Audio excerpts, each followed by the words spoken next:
What's up guys, Everything Apple Pro here, and here is my iPhone SE review. So a lot of people have been making noise saying, Apple, please release a smaller new iPhone. And Apple's answer is this: the iPhone SE is a mid-cycle, mid-tier smartphone. It's definitely not supposed to make huge waves, but Apple did think this was necessary in their lineup. And here's why. Apple's missing out on a lot of profit in smaller, undeveloped countries. And so many people just refuse to upgrade, hanging on to their 5S, 5, and 4S models. The SE gives those people an option when choosing to update. So this thing, design-wise, is, how can I say, a doppelganger of the iPhone 5S. In fact, the shell is the exact same proportion. Everything is the same except for the cutout for the Apple logo. So Apple is cutting a lot of corners everywhere in order to keep the price point low. And that's not a bad thing, and I'll explain why at the end. Comfort-wise, I really can't complain. This is one of the most comfortable phones in my opinion. The smaller display, the blocky design gives you something to hold on to, and it's definitely more comfortable than the iPhone 6S. The chamfered edges are no longer reflective like they were on the 5S. They are now a matte color, matching the rest of the body. So as a result, you won't be getting all those scratches that you can see here. So let's start with the first corner that Apple cut, and that would be display. Displays are very important. We tend to interact with them a lot when we use our phones. So the iPhone SE display is the very same one as the 5S. That means nothing has changed. In fact, it's interchangeable with the 5S. When we're actually comparing it to a more advanced 6S display, the colors are better on the iPhone 6S. It's brighter and the viewing angles are slightly better. So this is something I'm very disappointed with in Apple. They didn't upgrade the display whatsoever. Resolution I don't care about, but those other areas that make the display more enjoyable, even the contrast ratio, is certainly something Apple dropped the ball on the iPhone SE. If you like the 5S display, then you'll like this one. But going from the 6S to the SE can be difficult because of the display. Alright, so the design and the display hasn't changed. How about the materials? Materials are exactly the same as well. However, that doesn't mean it's not durable. The iPhone 5S, because of a blockier, thicker design, that makes it almost as durable as the 6S. Not quite, but hey, in my durability tests, this thing went through quite a bit and even survived most of the tests. So durability wise, nothing to worry about. So what else did the SE keep or not change whatsoever? I was surprised to learn that the 5S, 6, and 6S all make up the SE. Apple took a bunch of parts they had laying around in the warehouse in order to build the SE, so they're saving a ton of research and development costs. Same LCD, front-facing camera, earpiece, speaker, proximity sensor, vibration motor, SIM tray,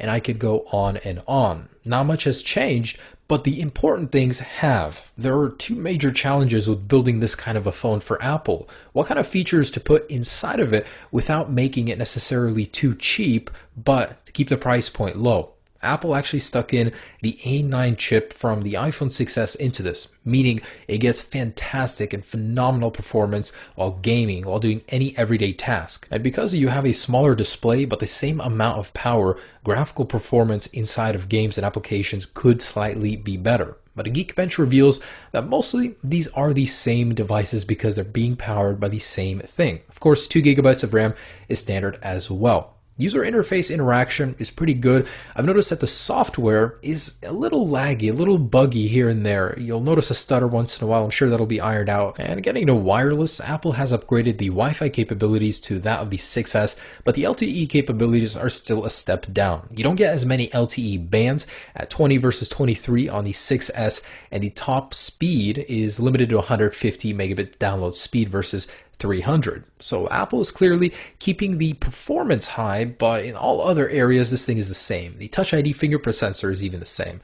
But battery life is something I'm very proud of with the iPhone SE. The battery is larger than the 5S, 1642 milliamps versus 1560. So that means in actual real world life usage, this thing outperforms the iPhone 6S and 5S. If that's important to you, battery life is a huge choosing factor for the iPhone SE. Now, what else? What else about the SE? Apple included a new front-facing flash. The Apple logo on the back is now milled instead of a screen print, and you now have Apple Pay, so you can use your phone finally to pay, and you're not limited or forced to upgrade to a 6S in order to do so. This is definitely a very good one. And Apple did add untethered Hey Siri for hands-free usage of Siri and live photos. But let's get to cameras. So cameras are very important. The best thing about the SE camera is that it's flush and it doesn't protrude like the 6S camera does. Otherwise, it's the exact same camera as the iPhone 6S. The capabilities are all the same, no watering down here. I'm very proud of Apple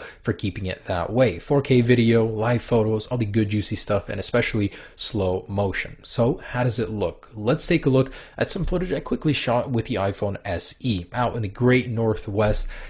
Colors look great. They're not as juicy or vibrant as the Galaxy S7, but still stand out. I think it's a shame that Apple makes optical image stabilization exclusive to the iPhone 6S Plus. I don't like all the fragmentation between models, but overall, for camera capability, I am very surprised. Indoor, outdoor, it's all the same as the iPhone 6S, and we've been over that extensively. Photography, exactly the same. Really nothing to talk about here because it's the same as the iPhone 6S. It's good, could be better, will be better next year with the iPhone 7. And to wrap this up, here's my opinion on the iPhone SE. Would I ever downgrade from my 6S Plus to the iPhone SE?